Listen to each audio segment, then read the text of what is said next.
El siguiente video es hecho de fan para fan, evitemos el copyright. Los derechos de punto de vista del lector omnisciente pertenecen a Webtoon y a los autores de la novela La pareja casada, Jin y Yeon. Apoyen el material original.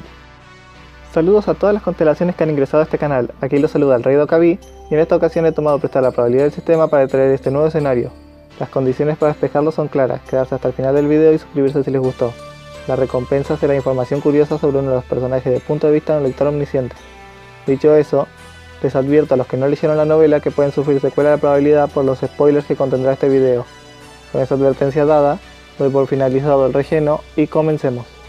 El más poderoso de los 5 desastres del quinto escenario, el desastre de las inundaciones, fue una antigua compañera de nuestro regresor en la línea mundial 41, donde lo llamaba Capitán. Para su mala suerte, esta fue una de las regresiones donde su capitán estaba en modo emo oscuro y pesimista, viendo a sus compañeros como herramientas en lugar de aliados, algo muy opuesto a su versión 999. En este video pienso explicar lo que sufrió en su vida esta niña cuando aún era la reina de las bestias, hasta volverse el desastre de las inundaciones que vemos actualmente luchando en el quinto escenario, para luego narrarles cuál será su final en este escenario. Dicho eso, comencemos. Para empezar a narrar debemos hablar de su pasado en común con la actual domadora de bestias que está al cuidado de Kim Dong-hya. Sin embargo, les advierto que es mejor que tengan una caja de pañuelos cerca, ya que la forma en que el mismo Kim Dong-hya narra su vida textualmente es la siguiente. El desastre final del quinto escenario, el desastre de las inundaciones, es el desastre más peligroso y el más triste de todos. Cuando empezaron los escenarios, la dulce niña se encontraba fuera de su casa mientras paseaba a su perrito mascota, cuando de repente se anunció que si no mataba a un ser vivo en el límite de tiempo establecido, morirían. Ella rápidamente, al ver a sus vecinos matarse unos a otros, se escondió junto a su perro en un lugar fuera de la vista de todos, esperando que alguien viniera a ayudarla. Pero a medida que el tiempo pasaba, ella estaba más desesperada al ver a sus vecinos que conocía de toda la vida matándose cruelmente los unos a los otros, sabiendo que si la veía cualquiera de estos trataría de matarla. Ella tampoco quería morir, pero sabía que matar a uno de esos adultos le sería imposible con su cuerpo de niña. Sin más opciones, y con su tiempo por acabarse, ella entre lágrimas tomó a su perrito, y mientras suplicaba su perdón, terminó por matarlo para superar el escenario. No, pobre perrito, no, corte.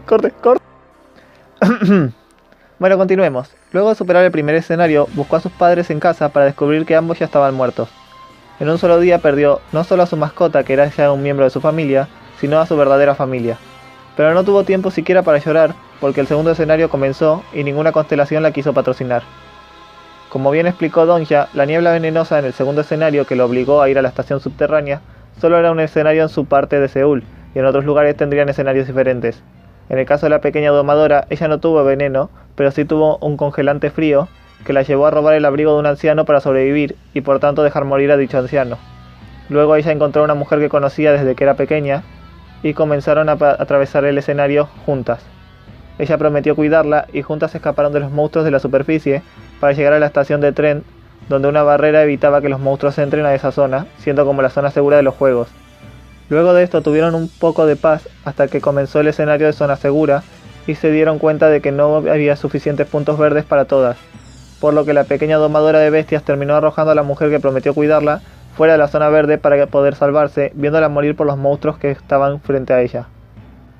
Por último, antes de conocer al regresor o a Dong-hya, dependiendo de la línea mundial de la que hablemos, ella sobrevivía vendiendo a personas que eran perseguidas, diciendo en dónde se escondían a cambio que le entregaran comida. A partir de ahora, las historias comienzan a cambiar debido al punto de inflexión de haber sido salvada tanto por Kim Dong-hya o por el regresor. Durante la segunda ronda se une al equipo del regresor y ve cómo su versión del futuro, que se convirtió en un desastre, los ayuda dándoles información del futuro. Una vez que les dio toda la información que podía debido al filtrado, entonces el desastre decide suicidarse en frente de su versión más joven. En la tercera línea mundial original se encuentra con el regresor y su grupo, donde termina siendo asesinada por el demonio delirante para derrotar al desastre de las inundaciones de esa ronda, que se había vuelto loca y casi mata al regresor. En la entre comillas tercer regresión donde aparece Dong-hya, es este quien la toma bajo su cuidado y patrocina para que se vuelva parte de su equipo, por lo que es capaz de llegar a la adultez mientras esté junto a él y su nueva familia. Por último tenemos a la versión que se volvió el desastre de las inundaciones, la versión 41. Esta es tomada por el regresor desde que es niña y se une a su equipo. Aparentemente en esta regresión, al ser su regresión de origen, no debe haber una versión de ella como adulta, siendo el quinto desastre de este escenario alguien completamente diferente y que termina siendo asesinado sin problema. A medida que avanzan por los escenarios y los años llegan, buscó un poco de cariño de parte del regresor, pero solo encontró indiferencia de parte de su salvador, el cual se veía vacío y roto por dentro mientras más avanzaban por los escenarios. Mientras iba volviéndose adulta, comenzó a ver morir a sus amigos y compañeros, y escuchar los comentarios del capitán, los cuales eran crueles y fríos, como si solo hubiera perdido herramientas en lugar de compañeros. Sin embargo, aún así lo siguió, porque a pesar de todo, él era quien la salvó cuando era una niña, y pensó que simplemente no era bueno exteriorizando sus sentimientos, pero que aún así les tenía cariño y en el fondo los veía como compañeros. Sin embargo, un día su capitán le hizo un pedido que ella aceptó sin darse cuenta lo grave que este sería, y el sufrimiento que este le causaría. Este le pidió que viajara al pasado con ayuda de uno de los demonios del horizonte para salvar al mundo, siendo específicamente su misión cruzar entre las dimensiones y llegar a versiones del pasado de distintos mundos para hablar con las versiones del regresor de esos mundos y darles información sobre el futuro. En este punto se desconoce si ella ya sabía que su capitán era un regresor o este se lo explica momentos antes de mandarla a otras líneas de tiempo. Sin embargo, ella se enteró que su capitán ya había visto morir a varias veces a sus compañeros y por eso estaba tan roto emocionalmente cuando la conoció. Por eso pensó que si aceptaba podría ver a un capitán una vez más, pero en una versión emocionalmente estable. Alguien que sí la trate como un compañero, alguien que la quiera, incluso en este mundo en ruinas. Por este anhelo de ser querida, ella aceptó encadenar su alma a los escenarios con el trato hecho al demonio del horizonte y cruzó los mundos para volverse un desastre. Tras hacer el pacto, ella fue enviada al laberinto entre dimensiones por el demonio del horizonte. No se explica bien el por qué la envió a este lugar, quizás fue para adaptar su cuerpo y alma al viaje entre dimensiones. Ella estuvo en este lugar completamente sola por 1000 años, sin nadie con quien hablar, sin nadie que la apoye cuando estaba mal y sin nadie que la recuerde. Solo estaba ella, sus historias y sus recuerdos. Para no volverse completamente loca los primeros 200 años que pasó en este lugar, pensó que esto lo hacía por la humanidad. Gracias a este pequeño sacrificio limpiaría sus pecados del pasado y sería la salvadora de los humanos con su conocimiento del futuro. Cuando ya habían pasado 400 años, ella ahora se aferraba a la idea de que no salvaría únicamente a los humanos, ella sería la salvadora de la Tierra, por lo que incluso los animales como su perrito estarían a salvo de los escenarios y ya no tendrían que ser sacrificados por estos. Al llegar a los 600 años en el laberinto, ella pensó en sus compañeros y las cosas que haría cuando se encontrara con las versiones jóvenes de ellos, como esta vez ella sería su nona, hermana mayor, que los guiaría y protegería en los escenarios, mientras su capitán la felicitaría por cumplir su promesa y salvar a todo el mundo. Pero pasaron 800 años y nada había cambiado, su sentido de la justicia se estaba erosionando junto a sus historias y sus pensamientos comenzaron a ser cada vez más pesimistas. ¿Por qué yo? ¿Este es mi castigo por mis pecados? ¿Por qué debo soportar esto? Ella intentó desesperadamente aferrarse a los fragmentos de sus recuerdos que aún conservaba para mantener su mente protegida. Ella tenía que cumplir su promesa, ella debía hacerlo. Finalmente 1000 años pasaron, ya nada quedaba más que un alma cansada. Incluso la muerte no sería una mala opción si con eso podía escapar de esta solitaria vida de encierro. En ese momento por fin su alma fue llamada a los escenarios. Conoció a su capitán tal como ella quería. Una versión que aún mantenía la esperanza y confianza de que podría sobrepasar todos los escenarios y salvar a todo el mundo. Sin embargo, era ella ahora quien estaba rota. Ya no tenía fe ni esperanza en nada. Cumplió su promesa y dio su información del futuro, y una vez su rol se cumplió decidió terminar con todo y morir. Al final estaría en paz, y su capitán en su segunda vida podía hacer las cosas mejor. Cerró los ojos y abrazó la idea del descanso eterno. Pero este descanso nunca llegó. Su alma ahora pertenecía a los demonios del horizonte. Algo tan trivial como la muerte no sería suficiente para librarse de ellos. Por esa razón su alma perdió los recuerdos de la segunda regresión y fue enviada a la tercera, donde al darse cuenta que no era la primera vez que su capitán la veía, ella enloqueció. Se dio cuenta de la verdad. Ella murió en la segunda regresión, pero su mente sería reiniciada tras morir y simplemente sería enviada a la siguiente ronda para repetir lo mismo una y otra vez. Frente a ella estaba su capitán, el causante de este bucle que la encierra. La razón por la que ella sufre en primer lugar, el cual comenta indiferentemente que incluso con todo lo que hizo por él, de todas formas falló al superar los escenarios. Entonces, ¿qué sentido tuvo estar encerrado todos esos años? ¿Qué sentido tuvo mantener la promesa? El capitán solo le trajo sufrimiento a ella y sus amigos, así que ¿por qué debe ayudarlo? Tras terminar de romperse, ella atacó a su capitán abriéndole el estómago con un ataque y obligándolo a usar su habilidad más poderosa de curación para sobrevivir, mientras sus compañeros se horrorizaban cuando ella invocó a sus bestias destruyendo gran parte de Seúl, hasta que el demonio delirante se dio cuenta de su debilidad y mató a su versión más joven, provocando que ella desaparezca, aunque en realidad su mente solo fue reseteada y enviada a la siguiente ronda. Una y otra y otra y otra vez. Ella fue invocada como desastre, murió, fue reseteada y fue invocada de nuevo, durante 1861 rondas, siendo aparentemente las únicas rondas donde no fue invocada como un desastre la 0, la 1, 41 y 1865. De esta forma llegamos a la ronda 1864, la cual se creía era la tercera ronda, y donde se desarrolla el quinto escenario que todos nosotros conocemos y recordamos. Ahora procederé a narrar todos los eventos del quinto escenario desde el punto de vista del desastre.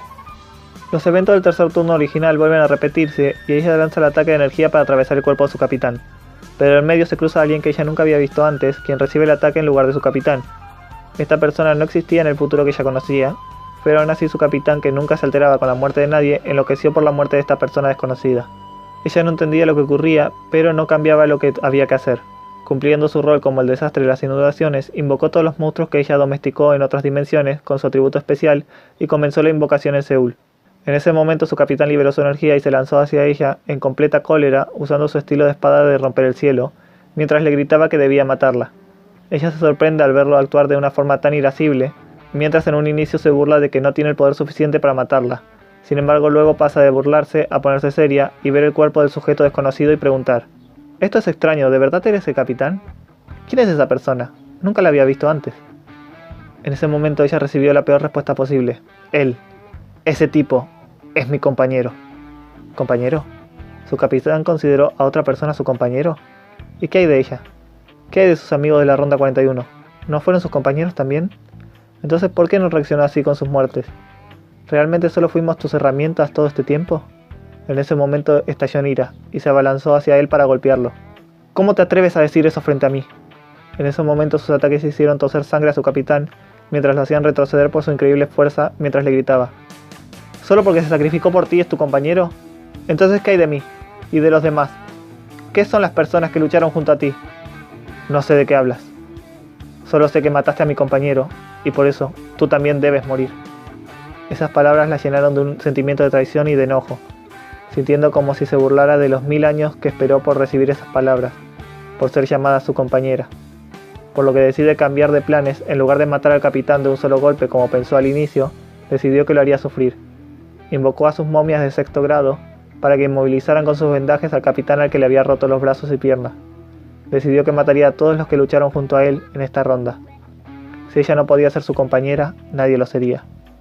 Comenzó por matar encarnaciones débiles y luego divisó a su primer objetivo, el almirante naval de este turno, por lo que rápidamente ordenó a uno de sus monstruos que congelara el río para que no pueda usar la flota fantasma y procedió a atacarla cuerpo a cuerpo, mientras le comentaba cómo murió en la ronda 41 y las frías palabras del capitán ante su muerte. Mientras le comentaba todo esto, ella dijo que la mataría sin dolor para no ser como el capitán, y procede a atacarla hasta dejarla inmóvil en el suelo para pasar a su siguiente objetivo creyéndola muerta. Un soldado que ella conocía bien había roto el hielo que cubría el agua para salvar a las encarnaciones que se encontraban en ella.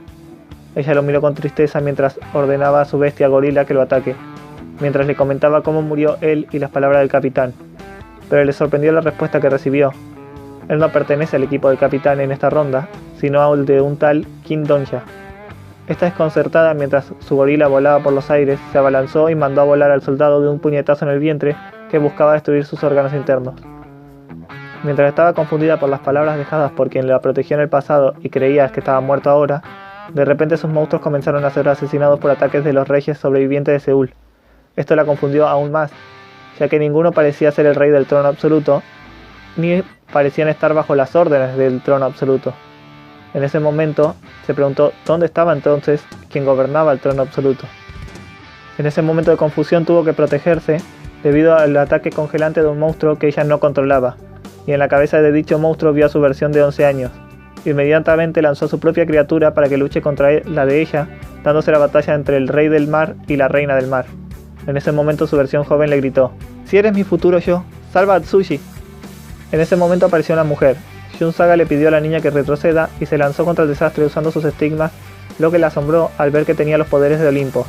Pero tan pronto se elevó usando los poderes de Hermes, Shun Saga fue rodeada por monstruos voladores que se abalanzaron sobre ella hasta que fue perdida de vista en el enjambre de monstruos. El desastre la ignoró y caminó hacia su versión joven para sujetarla, y en ese momento recibió un fuerte golpe desde su espalda por parte de una matriz religiosa de sexto grado, y vio al niño que la controlaba encima de la cabeza de la criatura. Sin embargo, aunque el insecto era fuerte, no era lo suficientemente fuerte y fue asesinado de un solo ataque. En ese momento el niño liberó de su cuerpo a la guía Antinous para que ataque, pero debido a la penalización del escenario que tienen los guías, también murió de un solo golpe. Ella pensó que este niño era sorprendente, y en cuanto estuvo por alabar al capitán por haberlo reclutado, escuchó de nuevo algo que la desconcertó. El niño le gritó: ¿Qué le hiciste a Don Cahill?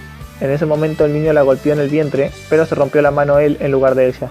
Lo tomó del cuello para interrogarlo y saber quién era ese tal King Donja. Pero antes de tener una respuesta, se vio obligada a esquivar el ataque de la flota fantasma, que había vuelto a aparecer en el agua mientras veía a quien creía haber matado, corriendo hacia ella. Decidió que primero mataría al niño y luego pensaría en cómo sobrevivieron esos dos, pero en cuanto intentó dar más fuerza a la mano que sujetaba el cuello del niño, sintió un fuerte dolor de cabeza y perdió el control de su cuerpo liberándolo, y escuchando una voz en su cabeza que le pedía que se detenga. En ese momento ella por alguna razón sintió varios sentimientos en su corazón, como si conociera de antes esta voz que nunca había oído, siendo invadida por sentimientos y recuerdos que no eran suyos, siendo los recuerdos de su versión de 11 años que se acercó y le tomó la mano mientras preguntaba: «Atsushi, ¿estás bien? ¿Estás ahí?».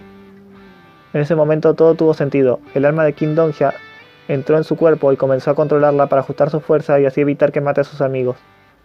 En cuanto a ambas versiones de la niña Jin Shou-sun se cruzaron por la intervención de Donja, su cuerpo se vio conectado, comenzando a ser una realidad de la teoría de la película desconectada, y ambas fueron invadidas por los recuerdos de la otra. El desastre no aguantó más la situación y se separó de su versión más joven y comenzó a dañarse a sí misma para expulsar a King Donja de su cuerpo, algo que logró, ya que ambos compartían tanto el sentido del dolor como sus sentimientos. Al final King Donja vuelve a su cuerpo reviviendo en el proceso y liberando al confundido regresor que lo observaba de las ataduras de las momias. Luego usó el camino sobre el viento para correr a donde estaba el desastre y sus amigos mientras cargaba al regresor en sus hombros. En ese momento Donja se acerca al desastre que se encontraba sangrando y envuelto en una aura oscura mientras sufría por la confusión tras no entender nada de lo que estaba sucediendo en este escenario, observando al culpable principal de su confusión. En ese momento, Donja se arrodilla frente a ella y piensa en las palabras que ayuden a la confundida mujer frente a él para volver al buen camino. En lugar de un gran discurso, este solo dice aquellas palabras que como lector siempre quiso decirle: «Hiciste un buen trabajo, te he esperado por mucho tiempo». En ese momento, mientras el desastre estaba confundida por estas palabras, todos los amigos de Donja se reunieron a su alrededor y este los observó mientras decía: «No pienso matar a este desastre. No aceptaré palabras en contra y espero que lo acepten». Todos aceptaron sus palabras al darse cuenta de que este escenario no tiene un límite de tiempo y por tanto ella podría seguir viviendo. El desastre fue el más conmocionado por estas palabras y comenzó a hablar con incredulidad como si esto fuera una broma hasta que vio la cara de su capitán y notó que esto era en serio. Luego intercambió palabras con su capitán, demostrando el peso que cargan aquellos que regresan a una ronda previa y el dolor que significa ser un regresor que ve morir a otros. Por fin el desastre entiende al capitán y está lista para aceptar las palabras de Donja que le dicen que puede vivir. Todo parecía haber acabado hasta que el Dokkaebi intermedio Paul intervino en el escenario, mencionando que esto es una violación a las reglas, ya que el escenario pide que maten al desastre de las inundaciones, por lo que Donja dice que sí piensa matar al desastre, solo que no ahora. Ya que el escenario no tiene un límite de tiempo, ella podría morir en el futuro y mientras tanto podrían hacer otros escenarios. Esto llamó la atención de algunas constelaciones, quienes rara vez ven un escenario donde se exploten vacíos legales de esta forma.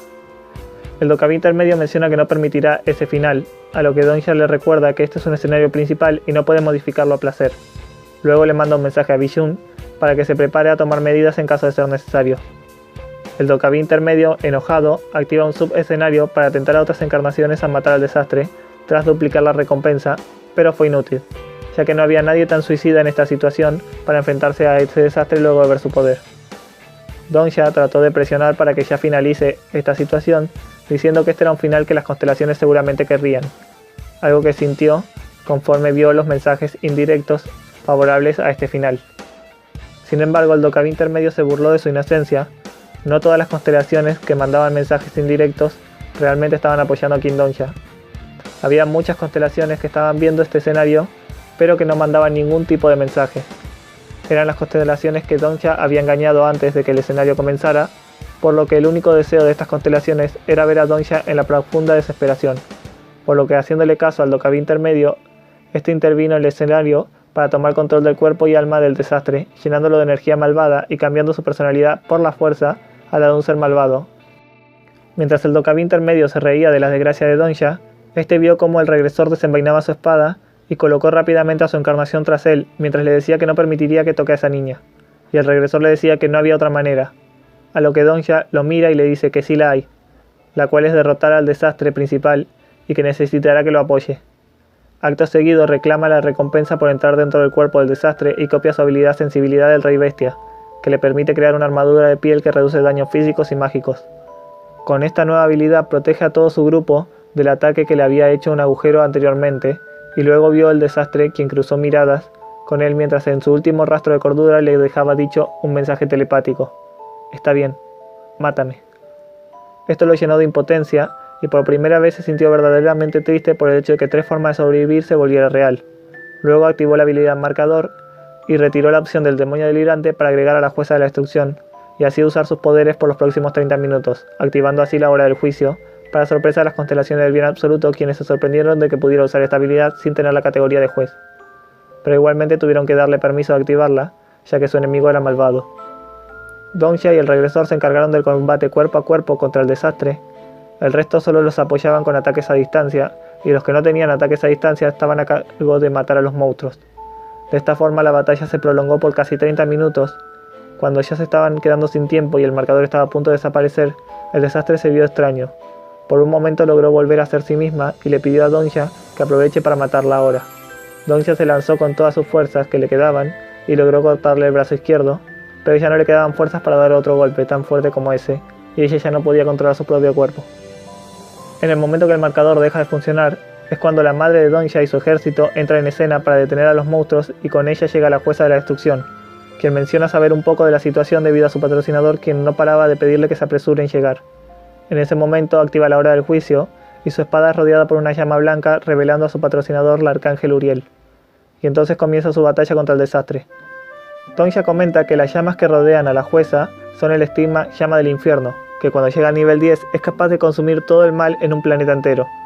Y estando solo en el nivel 1 era suficiente para luchar contra el actual desastre, quien pese a sus heridas y cansancio terminó dando una excelente batalla, que terminó cuando la jueza apuñala su vientre con su espada y deja que las llamas quemen todo el mal que el Dokkaebi había metido a la fuerza en ella, devolviéndole la cordura a las puertas de la muerte y rompiendo las cadenas que ataban a su alma por el contrato con el demonio del horizonte, dejándolo libre por fin. En ese momento de libertad, el desastre de las inundaciones sonrió y habló fingiendo ser fuerte, diciéndole que estaba bien morir así. Pero Dongya, que podía leer su mente y corazón, sabía que en verdad ella quería seguir viviendo y no quería desaparecer así.